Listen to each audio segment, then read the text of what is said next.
Why do we keep falling into the same patterns and beating ourselves up? Welcome to session 3 of the Gwell Grounding Hour.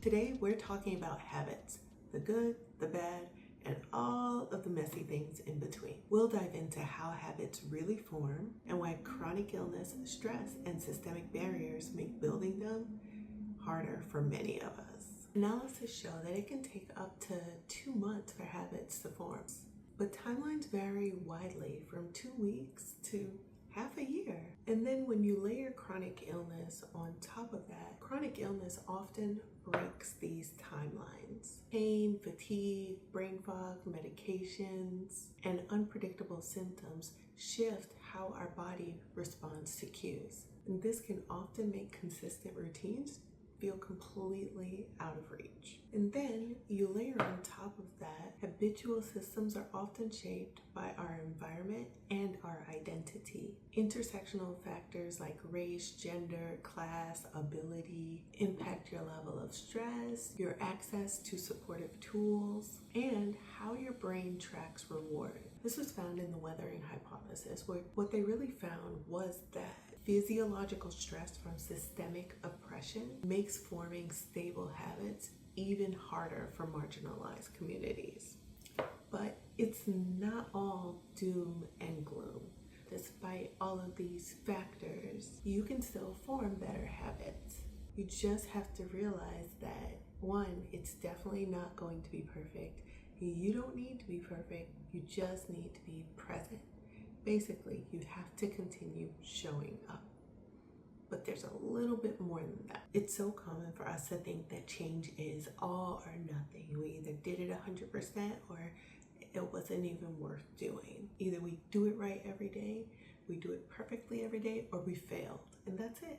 But the real change and the habit building and the healing, it all happens in those middle processes where things aren't perfect. It's those times where you show up when you're tired, when you're stressed, when you're angry, when you're frustrated, or just not at 100%, but we still choose even just one small action that supports us. Today, I'll walk you through how these habits and actions actually form, why micro wins matter way more than perfection, and how to start breaking the cycle of habits that don't serve you.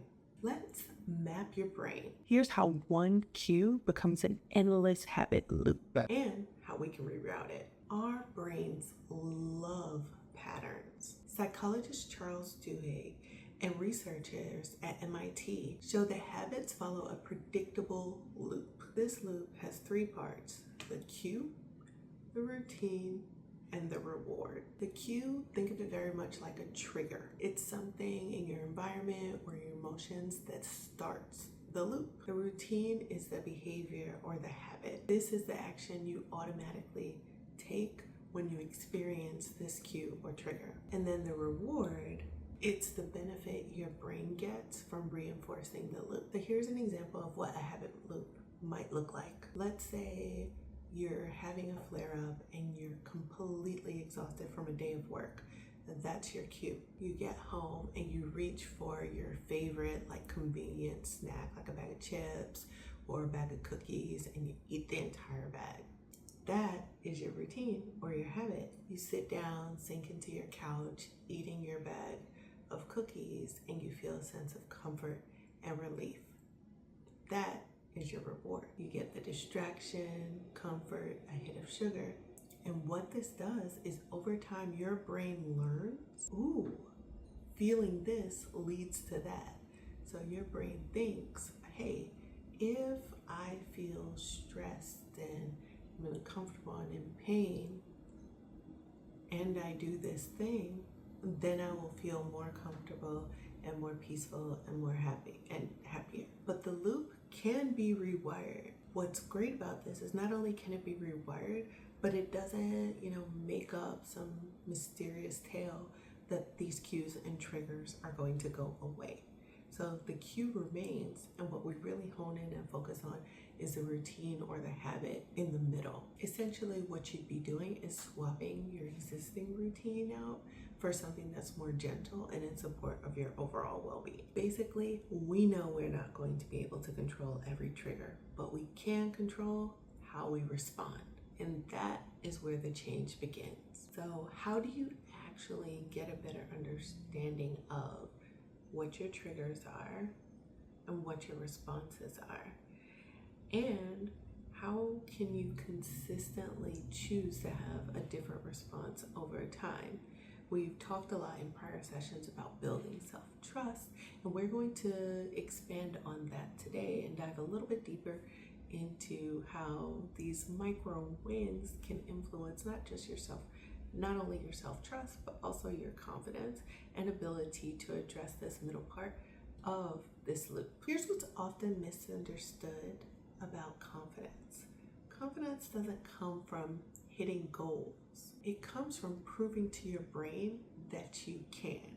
Your brain literally needs proof to be more confident that it can continue doing things. So micro wins, they might feel small, but these are examples of the proof that helps your brain to believe it can do things, and in turn helps you to feel more confident. Basically, think of micro wins as brain powerhouses. A slight dopamine hit from even the most modest amount of success gives your brain a boost in motivation and belief. In fact, research in therapy shows celebrating small progress can build confidence, resilience, and self-efficacy over time, even when bigger goals seem incredibly far away. Confidence is the outcome of the proof you give your brain one micro win at a time.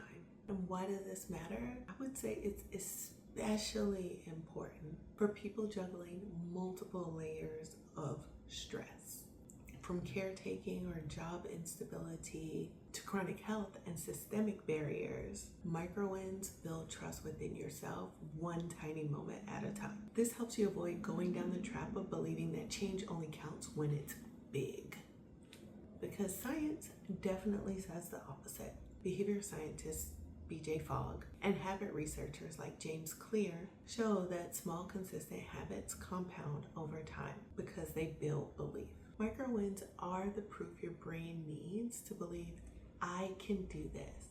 Think of micro wins as something like your overall goal might be to walk for 30 minutes every day, but I walked for 5 minutes today, and that's 5 minutes more than I walked yesterday. So that, my friend, is a micro win. And you might be thinking, whatever, but here's the reality. It is much better to walk the 5 minutes than to walk no minutes. And if you know you can walk 5 minutes, then you know you can definitely walk maybe 6 minutes the next day, and you can build from there. Each of these small wins rewires your brain's identity and tells it that I'm the kind of person who shows up for myself. That identity shift matters way more than chasing outcomes. Let's pause for a reset together. Close your eyes and take a slow breath.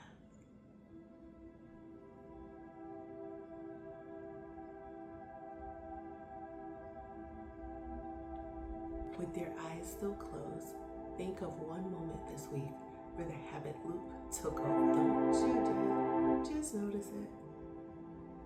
Now, visualize rewiring that same cue, but with a different, nourishing small action.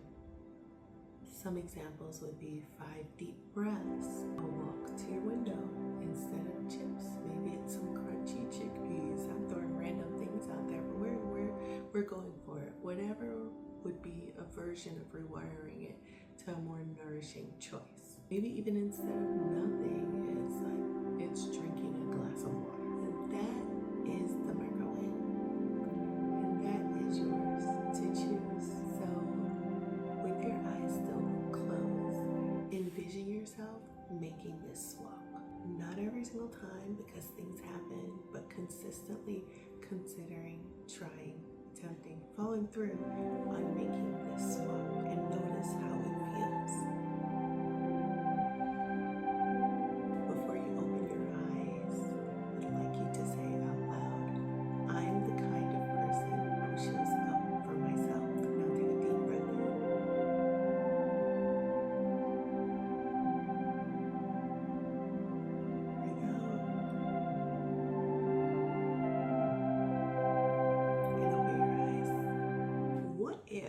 The real barrier is not your willpower, but the stress that shapes your triggers. Let's zoom all the way in on what starts the habit loop. Cues and triggers. Research from the Journal of Behavioral Medicine shows that people with chronic illness often move through a cycle from hope to action to setback to blame. Every time a setback happens, self-blame makes it harder to try again. But that cycle, it doesn't begin with failure.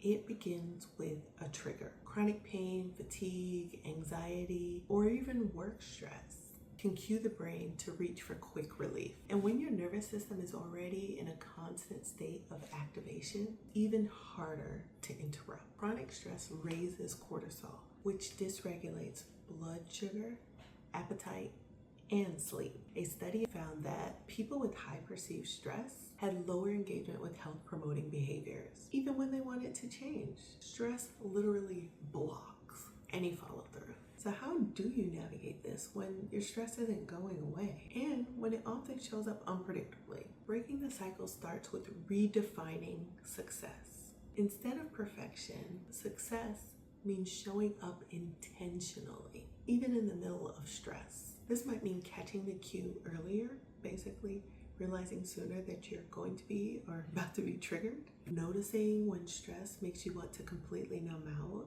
and choosing a micro win instead. Or it might mean changing your environment. For instance, moving the chips to a higher shelf, or keeping sparkling water where you'll see it first instead of a sugary drink. You don't need to erase stress to succeed.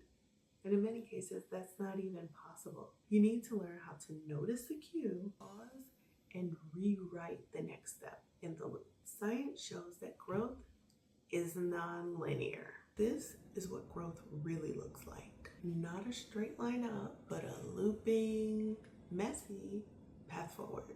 Every time you notice a trigger and choose a different routine, even once, you're proving to your brain, I can keep going. And that proof is the foundation of real change. We're going to move into our guided journaling session.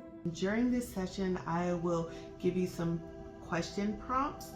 After the prompts, you'll have some time to reflect on them, whether you do it out loud in your journal, whatever works for you, before I get to the next prompt. What cues or triggers show up most often in my week?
What's one small swap I can make this week that would feel nourishing?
What does a micro win look like in my life?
What triggers or stressors most often set off my habit loop?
How could I catch or reshape one of them this week?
Think about what habit loops exist in your daily life, weekly life, and how you can potentially start to address some of them where you think there's opportunity for them to be more nourishing.